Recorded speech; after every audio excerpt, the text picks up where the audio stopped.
We actually polled the Create and Cultivate audience and said, who would be your number one guest to have on the podcast? Well, she's here today. It's Jenna Kutcher. Can we please give her a round of applause? Get her back on stage. I'm back. We should have done a dramatic outfit change. If I could do a moonwalk, it would have happened. Oh my God, I love it so much. There's no shame in dancing here. I love it. I love it. So Jenna and I actually became friends through Aerie. We met at an Aerie event that we did in Miami, and I immediately fell in love. You are totally my number one girl crush. And I've been really seeing you, skyrocket, I think is probably the right word, in your career, both personally and professionally. And the thing I love about Jenna is not only is she an influencer, but you are a business woman. You are a boss in the truest sense of the word. So I'm so excited to talk to you about being a master at marketing, being an influencer, being a mom, being a body positive activist. All of the above. So I truly, truly, truly am so excited to pick your brain for the next 30 minutes. So let's dive right in. Are you ready to do this? Ask me anything. Okay. What is the biggest mistake entrepreneurs make early on? Not believing that they have something to bring to the table. I just feel like a lot of times we get these ideas and they feel too big or that someone else is already doing them.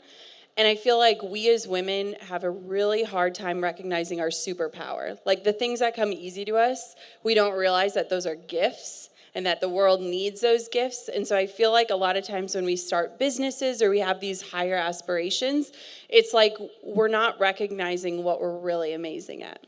And so now you run a huge business, but take me back to the early days. Were you like, I'm an entrepreneur? Did you have all this confidence? Were you building business plans? How did it all kind of happen? So everyone rolls their eyes, but it's real. I bought a $300 camera, and I didn't become a photographer because I love photography. I became a photographer because it was my way out of my job. And I feel like everything I've done started with just making a living and getting freedom, but then it's evolved into passion.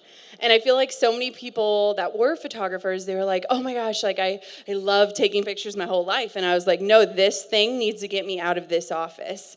And so everything I've ever done, I've never been trained in. It's just been figuring it out and piecemealing it. And I feel like my true gift is in reverse engineering. So watching people, figuring it out, reverse engineering, and then throwing my spin on it. And so I think that was how I did it all. And I think sometimes that's the best way to do it, is sort of being thrown into the fire and figuring it out. So one of the things I love about your platform is that you talk openly about the fact that you're an influencer, you're putting out beautiful content, but you're a businesswoman. And so you kind of tackle both topics. I think I listened to recently on the podcast, you had a episode with your coach. Yeah. And we're talking about that. Like, I want to sell to my audience, but I don't want to be like a salesy weirdo. Yeah. How do I balance this? So what have you found out along the way, and what are you learning about it now? Selling just sounds awful, right? Like, if I ask any of you who loves selling, I don't know anyone that would raise your hand, because selling just feels like we're asking something of someone instead of like we're giving someone.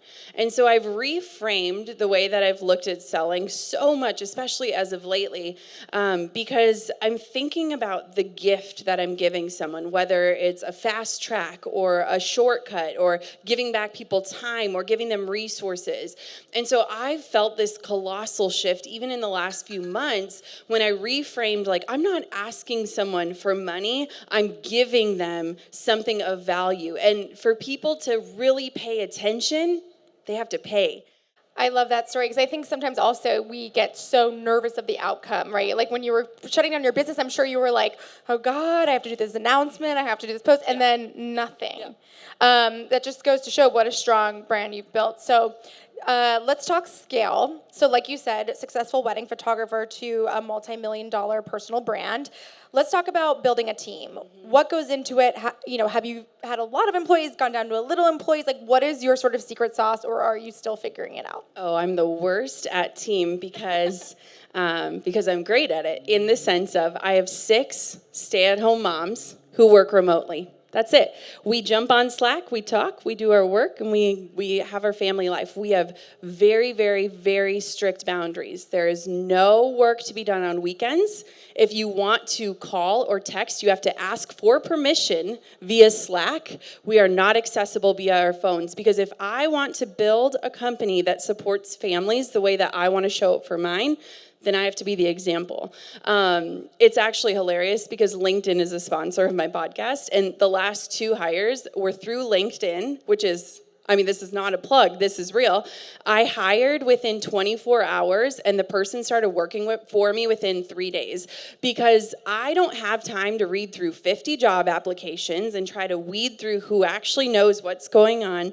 I really lean on my gut, and I really, really empower my team to own the process. Like, I am the face and the voice. They own that content, they own that piece. They are the owners of a stake in my company, and I love that so much. So when you're looking to hire someone, what was that LinkedIn message that you opened immediately? Were like, it's you? No, so here's what I did. So you create a job listing on LinkedIn. This is so funny that we're talking about this. I was like, wait, I have a coupon code for this. This is part of my brand.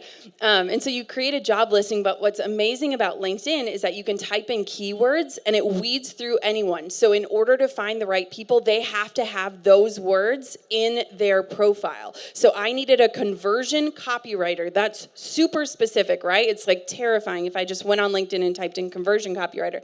But anyone that applied, I could literally type in the keywords conversion copywriter, and it brought 10 people, and then I looked through their experience and picked 3. I sent messages to 3 of them, and I picked 1. And I have not failed at this method. So there is no giant process. I haven't even met my newest hire. I've never met her in real life. We talked on the phone twice. That's crazy, and such an interesting approach, but your whole business is digital, so it would make sense for you to do that. So one thing I love about you is, and I want to talk about this, Jenna maybe 10 years ago, Jenna today, how did you know how to define your worth early on? And maybe that's what you were charging, what you should charge for certain, kind of things that you were doing. Was that the wild, wild west and you were making it up? Has it changed over time? How have you learned about that? Yeah, I'm at a really interesting place with money right now, because we have more than we ever thought possible, and for the first time in my life, I'm feeling just free, where my time is what's most important to me. I realized really early on, and I think that it's not talked about often enough, for the side hustlers, those people who are working full time and trying to get their business off the ground, your time is more valuable than someone that has their entire life to dedicate to this business. And I feel like we often frown upon, or side hustlers feel less than. If you are on the side hustling hard, you are killing it, and your time is worth something fierce. And so it's been so interesting as I've been navigating motherhood, when I get all these amazing opportunities, for me, it's not just costing me anymore, it's costing my family.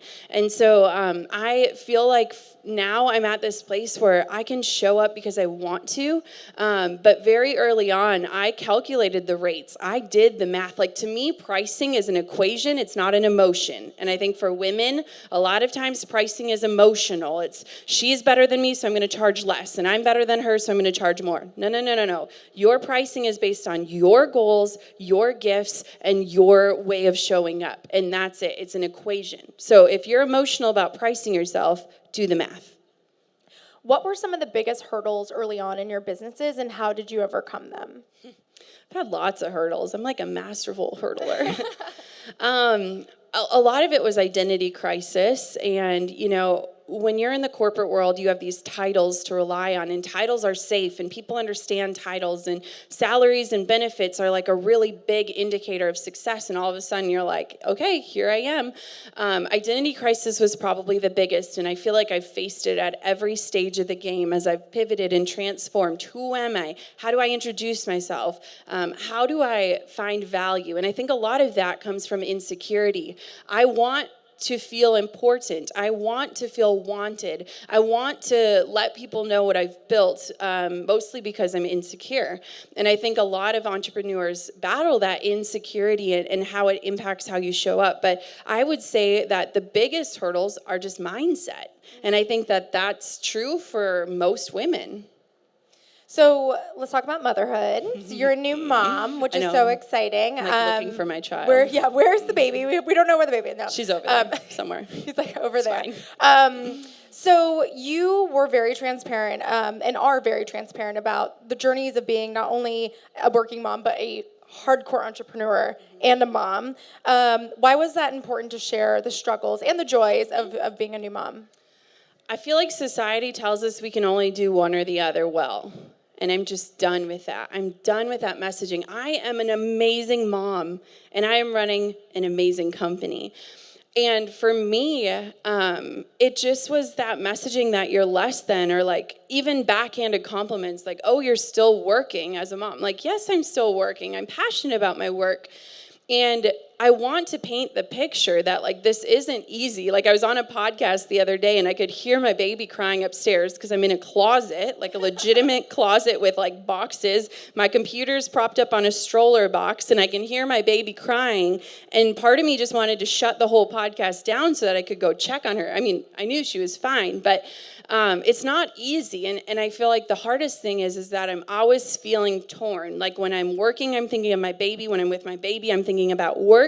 And I just feel like we don't talk about this. It doesn't mean that you're failing at anything. It's just what it is. And so for me, it's like I really want to break the barrier and the double standard of fathers and mothers. When I traveled and my child was 12 weeks old, people were shaming me for traveling and leaving her for 3 days. Would anyone say that to a man who went on a work trip? No. Nope. That's not okay. And so for me, it's like this kind of like, watch me do this. And I had a ton of fears about becoming a mom.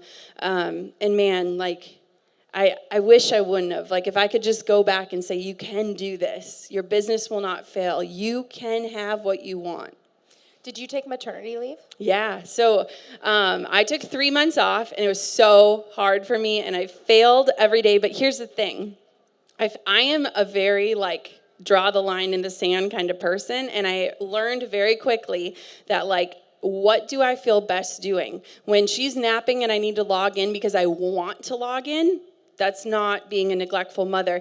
And so I prepared to have 3 months where I did not have to show up once, but then I allowed myself to desire that and show up when I felt like I could. So it was this beautiful, like, harmony of, like, figuring out, like, oh, I just want to check in today, or I want to send an email to my people, or, like, I miss everyone.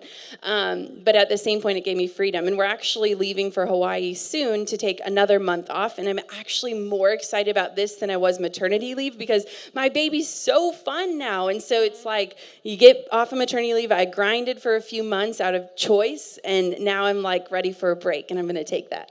Any tips and tricks, hacks you've learned in the past couple months about being a new mom? Oh, gosh. I mean, you need a change of clothes, not just for the child, but for yourself. Learn that one the hard way. For us, it's been incredible because we just get to bring her everywhere. So we have not really changed our lifestyle. We've just brought her into our world. And man, if you see her around here, like she thrives on this. It's so fun.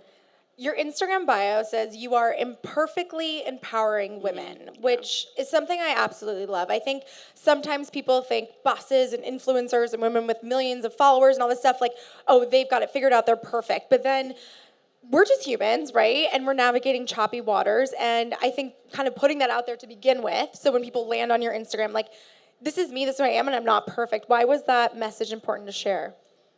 I feel like we hold people to a different standard than we hold ourselves to, especially leaders. And I just watched a Brene Brown documentary. I don't know if you guys have caught it, but oh my gosh, she just like spoke to me. But she said, like, unless you're in the arena fighting next to me, bruised and bloody, you cannot speak into my world. And I would love to sit up here and say that criticism doesn't affect me. I would love to be like Jameela and be like, I'm good. But it affects me. It impacts me deeply because I care so much about what I'm doing.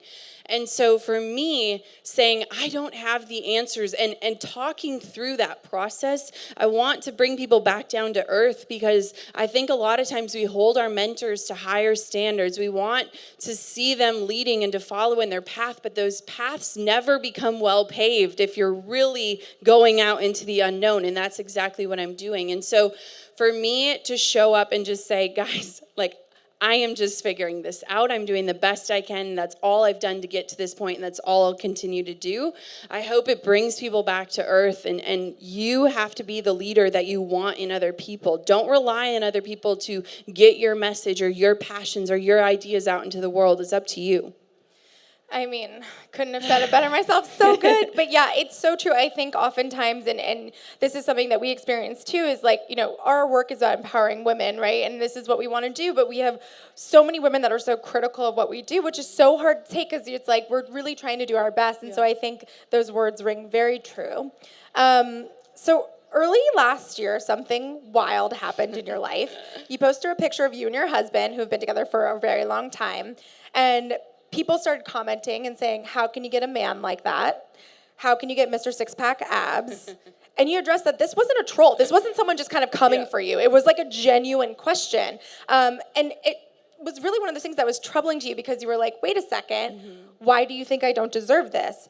This moment, if you guys don't know, went viral. Yeah. Like, I remember seeing it everywhere. I'm like, are you okay? What's happening? What's going on? But it was all over the news. Can you talk a little bit about that moment and what you've learned and how you've grown from it?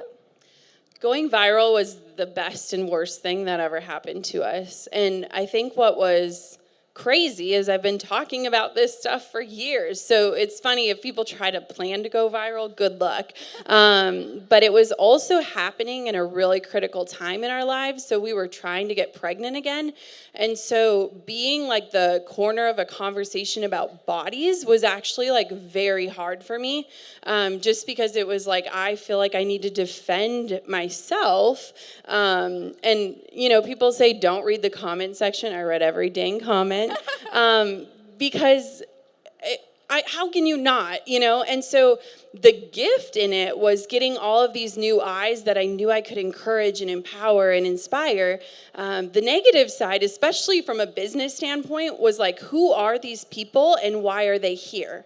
Are they here to support me? Are they here to cut me down? Are they here because they think I'm fat? Are they here because they think my husband's hot? Like, who are these people? And it was battling this feeling of like, gosh, like, this is so clearly needed. This messaging is needed, but also like, I have built my business brick by brick up until this point. I felt like I knew my followers, and all of a sudden, hundreds of thousands of people are now following, and it's like, what do they want from me? And so that was a really hard season of figuring out, like, what is my voice? What is my message that will not waver if it's one person or 100,000? What do I care enough about to keep speaking about, even if people don't engage? What advice do you have for women, that are struggling, both at the beach, let's just say, and at the boardroom, like that are struggling with that confidence? How do I get it? I mean, obviously you're on a very public platform, but there's a lot of women suffering in silence in a very small sort of vacuum. What advice do you have for them? So my daughter taught me this, which is amazing, right? She can't even talk, and she's teaching. When I look at her, I'm like, gosh darn it, you are so perfect. Like, you are perfect. Not an inch was a mistake. And I think that she has shaken me to see, like, I'm a Christian. My Creator created me without any mistakes. And when I can look at myself the way that I look at my child and imagine whatever that is, if it's your parent or your Creator or whatever you believe in, shaking you and saying, there was not a mess up on you. Like, you are whole, you are perfect, you are capable, you are empowered, you are impactful, you are important, you are enough. When I can speak to myself the way that I speak to my daughter, man, like I can show up in a whole new capacity.